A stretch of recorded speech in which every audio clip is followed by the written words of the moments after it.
দেখুন জ্যোতিষে একটা যোগ আছে যেটাকে বলা হচ্ছে মহাভাগ্য যোগা। ওটা ভেডিক অ্যাস্ট্রোলজি একরকম রুল হয়, আর একটা নারীতে আরেক রকম হয়।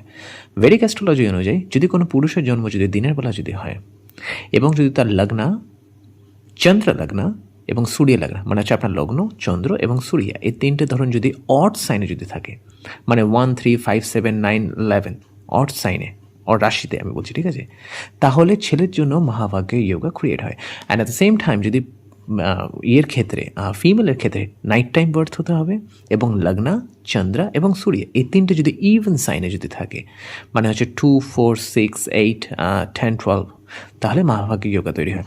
বাট রিজনটা কি? মহাভাগ্যে মানে যে আপনি মানে বিশাল কিছু হয়ে গেলে সেরকম না, বাট এটা একটা সাইকোলজিক্যাল রিজন আছে। অড সাইন যেটাকে বলা হয়েছে সেটাকে বলা হচ্ছে শিবেন শক্তি রুল, জানেন, শিবা বলা হয়, ঠিক আছে, যেটা হচ্ছে ম্যাসকুলিন এনার্জি। কোনো পুরুষের যদি দিনের বেলা যদি জন্ম হয় তার অটোমেটিক্যালি তার সান বা সান হোরা সান স্ট্রং থাকে। আর তার তিনটে যেটাকে হচ্ছে সুদর্শনা চক্র বলা হয়, তারা যদি এই তিনটে চন্দ্র, সূর্য আবার লগ্ন যদি অড সাইনে যদি থাকে, তো সেই ক্ষেত্রে তার মধ্যে ম্যাসকুলিন কোয়ালিটিটা বেশি থাকে। তো ইভেনচুয়ালি কী হয়, সে যে কোনো জিনিস তার লাইফে না স্ট্রাগল করে হোক, ফাইট ব্যাক করে হোক, বাউন্স ব্যাক করে হোক, সেই জায়গাটা অ্যাচিভ করতে পারে। তার ভিতরে যথেষ্ট কারেজ, তার যথেষ্ট পাওয়ার, ডমিনেন্স থাকে। যখন ফিমেলের ক্ষেত্রে যখন নাইট টাইম বর্ন হয়, নাইট টাইম হলো শীতলতা বলা হয়, চন্দ্রমা স্ট্রং থাকে, কোমল সাইড, ঠিক আছে, মাদারলি নেচার।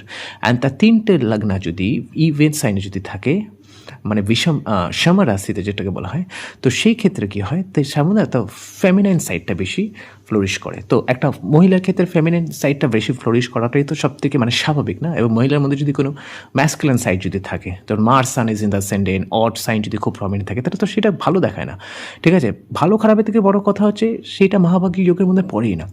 সেই সময় জ্যোতিষ লেখা হয়েছিল, আর সেই সময় থেকে জিনিসটা ট্রেন্ডস এখনও হয়ে এসছে, মানে পুরুষকে ম্যাসকুলিন হতে হয় অ্যান্ড ফিমেলকে ফেমিনাইন হতে হয়। সেই ক্ষেত্রে তার লাইফে তারা যেটা চায় সেই জিনিসটা সে অ্যাচিভ করতে পারে। মহাভাগ্য যোগা আর নারী অনুসারে বলা হয় হচ্ছে জুপিটার স্যাটার্নের combination, either by trines 159 or by conjunction মহাভাগ্য যোগা ফল করে। ওকে, এটাকে ধর্মকর্মাধিপতি যোগা বলা হয়, বাট যেটা আমি ফার্স্টে রুলটা বললাম ভেডিক অ্যাস্ট্রোলজি অনুযায়ী সেটা হচ্ছে মোস্ট ক্রুশিয়াল।